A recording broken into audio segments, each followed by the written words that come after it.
Fala galera, beleza? Bem-vindos a mais um vídeo. Meu nome é João Pedro. Meu nome é Fernando. E hoje nós vamos tratar sobre o tema política monetária, as suas ferramentas e oferta e demanda da moeda. Vamos debater também sobre a Selic e as metas de inflação. Roda a vinheta!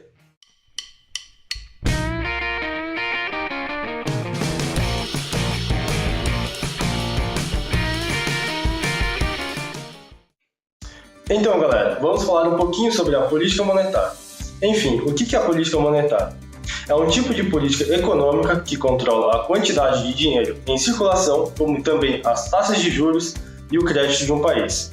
A autoridade responsável por isso é o Banco Central, que busca o equilíbrio alternando a oferta da moeda e determinando as taxas de juros, estimulando ou reduzindo a economia. Bom, essa oferta da moeda acontece a partir da liquidez dos ativos, troca de bens e serviços por dinheiro, sendo essa oferta sempre maior quanto mais saudável for a economia do país e quanto maior for o crescimento do PIB. Já ao contrário também é certo. Quando a economia está em recessão, o PIB em queda, a liquidez dos ativos é menor. Por isso, o governo faz controle da oferta da moeda, buscando o equilíbrio entre esses diferentes cenários. Controle esse que se dá por meio de políticas expansionistas e contracionistas. Na política monetária expansionista, o Banco Central aumenta a oferta da moeda no país e diminui a taxa de juros com o objetivo de crescer a economia e aumentar o consumo. Ao se fazer isso, gera-se uma cadeia de acontecimentos que se sucedem. Quando isso é feito, a demanda por bens e serviços aumenta, e com a taxa de juros mais baixa, as empresas contraem mais empréstimos para atender à procura. Caso essa oferta não seja toda nutrida, ocorre um aumento de preços, ou seja, um aumento da inflação. Sendo assim, essa política possui a vantagem da expansão da economia, porém existe a desvantagem de poder deixar o país sujeito à inflação. Por outro lado, existe a política monetária contracionista, que é realizada quando acontece o inverso, ou seja, o PIB diminui e o consumo cai dentro da economia. Assim, o Banco Central toma medidas como o aumento da taxa de juros, assim, reduzindo o fluxo de moeda dentro da economia, com isso reduzindo a inflação devido à diminuição da própria demanda. Agora nós iremos falar sobre a política monetária do Brasil. Ela é controlada e executada pelo Banco Central e são normalizadas pelo Conselho Monetário Nacional. E por fim, as taxas de juros são controladas pelo Comitê de Política Monetária do Banco Central, O famoso Copom. E é justamente através do Copom que o governo do Banco Central define metas de controle da inflação. E assim, são executadas políticas expansionistas ou contracionistas, dependendo do comportamento da economia brasileira. A partir da implementação do real, antigamente, como moeda, o governo brasileiro passou ainda mais a ter políticas de controle da inflação, sendo que essa inflação antes era uma das maiores do mundo. Bom, é importante a gente saber que além da política monetária, existe a política fiscal e a cambial. A política monetária, em conjunto com as políticas fiscais e cambiais, são formadas dentro do conjunto de políticas econômicas de um país. A partir dessas políticas, no caso do Brasil, adotou um método chamado tripé econômico, que juntas formam 3 metas. A primeira é as metas de inflação, relacionadas às políticas monetárias e o controle das taxas de juros. A seguir, vem o câmbio flutuante, que é a política cambial que mantém as taxas de câmbio livres no mercado. E por fim, meta fiscal. Metas da política fiscal para manter a dívida pública sob o controle.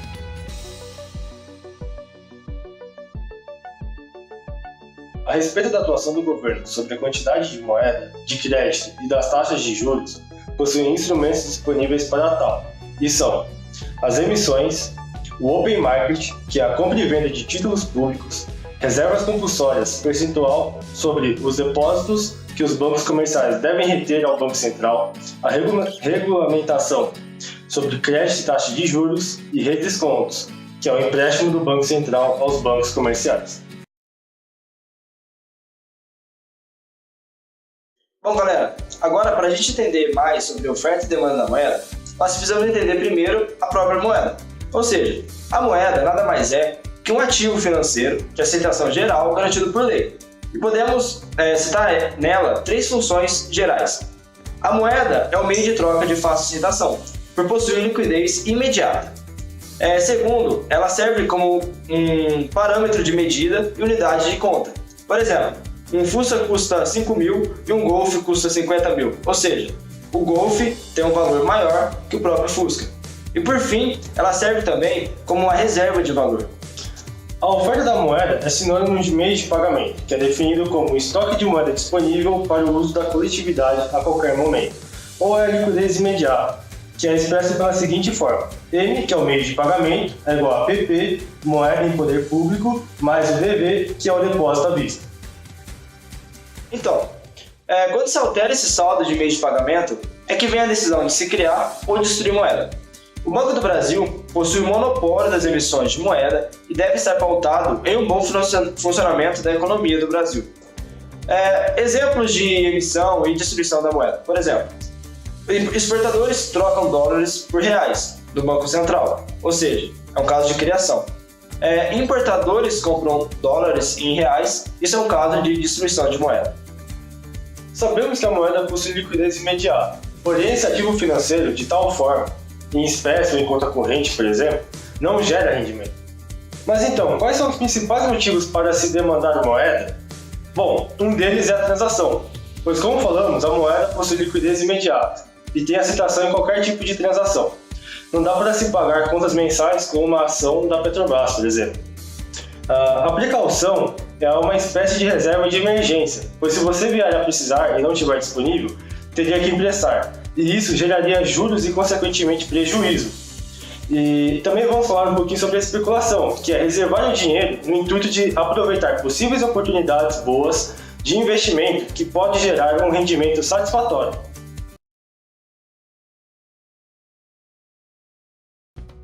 O que define a taxa básica de juros no nosso país? É o Comitê de Política Monetária, o Copom. O Copom estabelece uma meta para a taxa Selic, ou seja, ela não é imposta por decreto, e sim estabelecido uma meta. Como o governo alcança essa meta? Bom, é simples.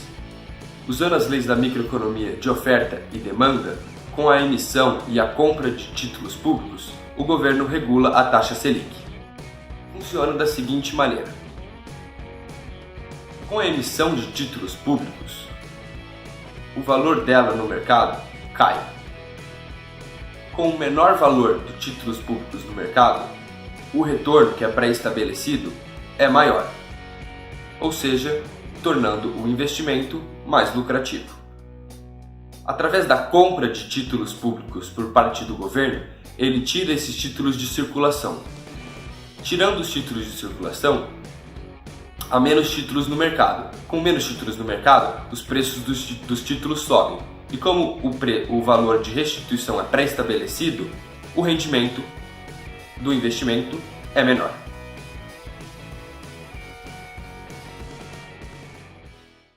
Fala galera, meu nome é Kainan e bora falar um pouco sobre metas de inflação. Bom, esse método foi criado nos anos 90 e foi implementado no Brasil em 1999. Com uma meta pré-estabelecida, o Banco Central tem como objetivo principal de suas ações o controle da inflação para atingir as metas. Quanto maior a diferença entre metas e previsões inflacionárias, maior será a necessidade de intervenção nas políticas monetárias pelo Banco Central, sendo essas intervenções nas taxas de juros do país. Para que isso de fato funcione, o Banco Central deve ser independente do governo, portanto, ter autonomia nas tomadas de decisões, e com isso, ele gera mais credibilidade e confiança, facilitando assim a se atingir as metas, sendo 3 métodos diferentes a serem utilizados. São eles: o primeiro, regime de metas pontual, por exemplo, 4% ao ano. Este método é utilizado na Islândia e na Noruega. Segundo, regime de metas com intervalo, exemplo, de 2 a 3% ao ano. E esse método é utilizado na Nova Zelândia e na Colômbia. O terceiro é o método utilizado pelo nosso país, que é o método pontual com tolerância. Exemplo, 4,5% ao ano, que é o que está acontecendo este ano. E o que acontece? Este método é utilizado com margem de 2 pontos percentuais, tanto para cima quanto para baixo.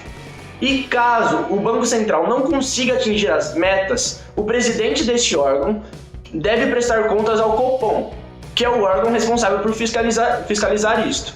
E o presidente deve explicar o porquê do não cumprimento das metas e também apresentar as novas soluções, como estratégias e novos prazos para atingir essas metas.